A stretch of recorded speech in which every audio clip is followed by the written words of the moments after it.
All right, guys, so in the continuation of my reaction and follow-up to the Virginia gubernatorial election, that was a great night for the GOP as they essentially flipped what recently has been a pretty blue state red, right? It is the start of a red wave that is going to sweep across the country, in my opinion, that's going to continue into 2022. Now, we all know that Glenn Youngkin was at the top of the ticket as governor, right? And he led the way and he won. But also there was some history made last night, but you wouldn't know it if you actually listen to the mainstream media who, you know, when it's convenient for them, seems to care about this stuff. As Miss Winsome Sears is going to become the first woman and woman of color, or so-called woman of color, to become a lieutenant governor of the state of Virginia. And you also have Mr. Jason Miyares, who is going to become the first Latino to serve as attorney general. Now, again, this is supposed to be history, right? This is supposed to be stuff that the left celebrates. However, again, you wouldn't know if you actually listen to them. And we're going to talk about that because instead of celebrating people of color or so-called people of color because they love people of color so much like they claim, and remember, guys, diversity and inclusion, simply for the sake of diversity and inclusion, regardless of their credentials, as long as it's, you know, a person of color or they're a woman, that's supposed to be all that matters. That's supposed to be all that matters to the left. Instead, they're doubling down on this message that the only reason that Glenn Youngkin won is because of white supremacy, white nationalism, and critical race theory being made up, right? That's what they're doubling down on. As Jemele Hill tweeted, it's not messaging, folks. This country simply loves white supremacy. Again, these are small-minded people, right? People that are not very bright, that are low IQ, that the only thing that she can take away from what happened in Virginia was, well, people just love white supremacy, right? Including the so-called people of color that have made history in Virginia being elected to prominent positions by the so-called white supremacists, right?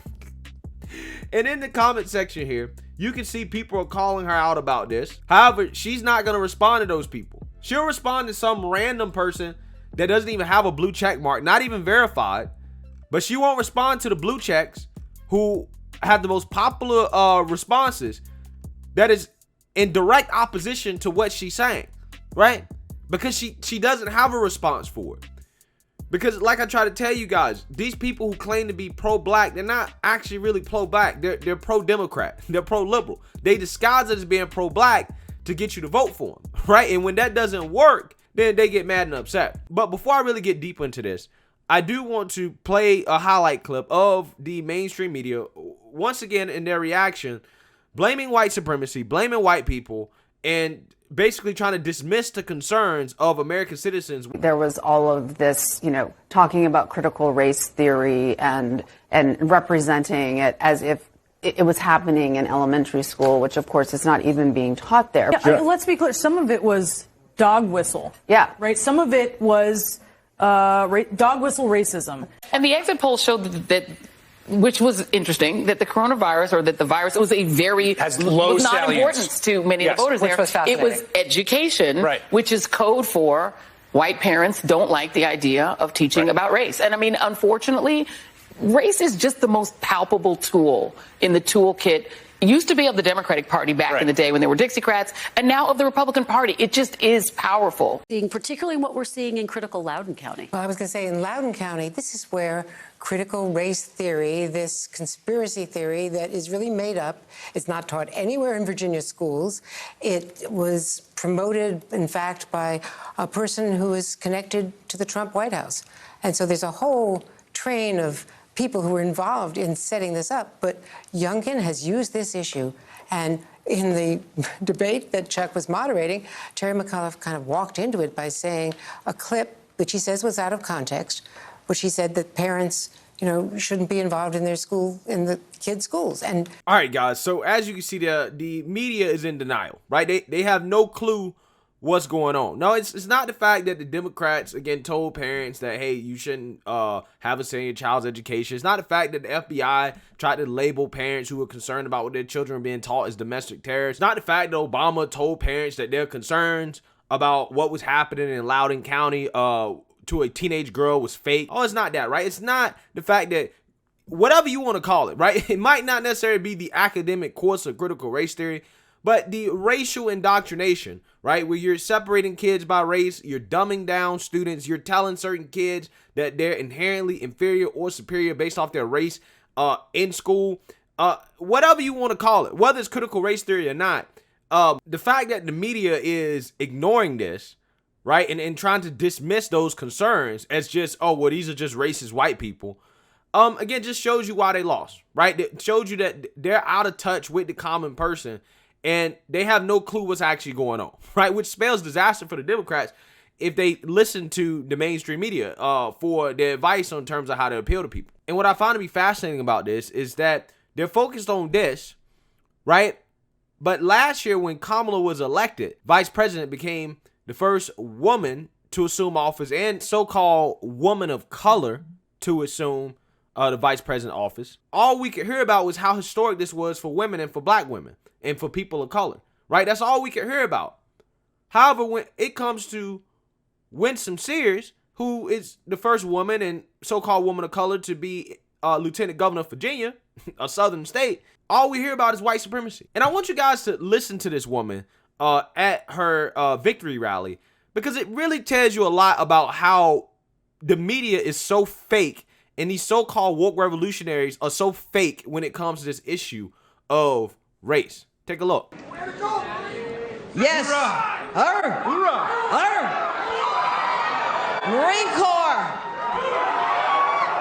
Motivated, dedicated. So I'm here because of you. I'm here because you voted for me. I'm here because you put your trust in me. That's the only reason I'm here. Thank you. Thank you. I'm telling you that what you are looking at is the American dream. The American dream. When my father came to this country, August 11th of 1963, he came at the height of the civil rights movement from Jamaica. He came, and I said to him, but it was such a bad time for us. Why did you come? And he said, because America was where the jobs and the opportunities were.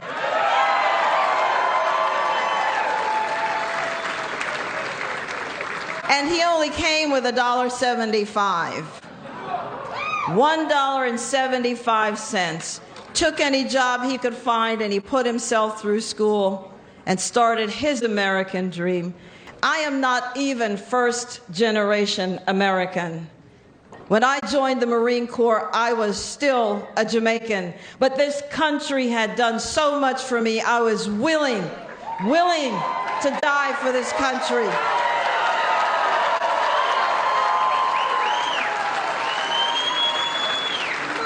USA! There are some who want to divide us, and we must not let that happen. They would like us to believe we are back in 1963 when my father came. We can live where we want. We can eat where we want. We own the water fountains. We have had a black president elected not once but twice, and here I am, living proof.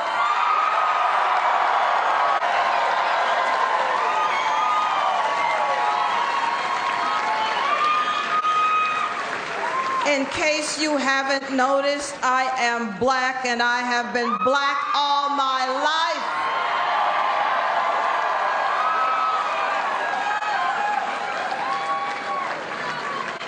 But that's not what this is about.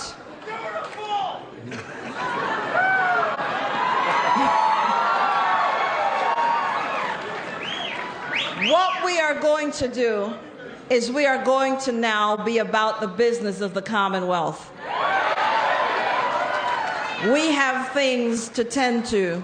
We are going to fully fund our historically black colleges and universities. You're going to hear from your governor-elect, Glenn Youngkin. And he's got a day one plan. Guys, do you hear this? This is who the so-called white supremacists elected, right? This is how silly people like Jemele Hill sound and the liberal media enjoy read, right? This is who they elected. A woman who goes up there and says, hey, you know, I'm a so-called woman of color, right? I'm an immigrant. Also an immigrant as well. I thought the left loved immigrants, right? An immigrant. And she says, hey, you know, I'm black. I've been black all my life, right? We want to fund HBCUs. And the white supremacists, so-called white supremacists, are cheering her on. Cheering her on. But see, if you listen to the mainstream media, they'll say that, hey, this was about racism. That these people are racist. Again, if these people are racist, these are the worst racists I've ever seen in my life. I'm so serious. Because at the end of the day, that's not necessarily what it was about, right? It was about the fact that if you actually look at her policy platform, she's a strong conservative. You know, she's very pro-Second Amendment. She's all about education, right? She's all about lowering taxes. She has a solid conservative platform that people want, along with Glenn Youngkin. And that's what people voted for. But again, if you listen to the mainstream media, oh no, that can't be it, right? It's white supremacy. That's what they tell you, right? And again, this is why this talking point is getting so played out. This is why it doesn't work anymore. It's just not effective because people are starting to catch on to the game. That everything that disagrees with the left is white supremacy, regardless of what it actually is. Regardless of what the actual reality is. If you disagree with them, if you don't vote for their candidates, they're white supremacists. Even if the GOP candidate, the opposite candidate, is a so-called person of color. So if the mainstream media and the Democrats want to keep running with this stale, tired talking point that anybody with a brain can see is BS, hey, be my guest. Keep running with it. Keep running with it. And it's just going to result in the Democrats getting blown out in 2022 and especially 2024 because people not feeling Biden, right? People not feeling Biden. But again, the fact that the mainstream media is not celebrating this the same way they were celebrating Kamala, they're not celebrating the Latino Attorney General, it tells you that they don't really care about that stuff. They only use race to get you to vote for them and to say they love you. But if you're not on board with their ideas, all that race stuff goes out the window. You're not black anymore, right? You're not Latino anymore. You're just one of the white supremacists. And that's why these two people have been ignored, even though they've made history. It shows you what the left is really about. They're phony, man. They're fakes. But anyways, again, congratulations to them. It's nice to see this. Again, this has been a great day for me. I'm very happy. Let me know what you guys think. Make sure you like, comment, and subscribe. Most importantly, share a black conservative perspective. Peace.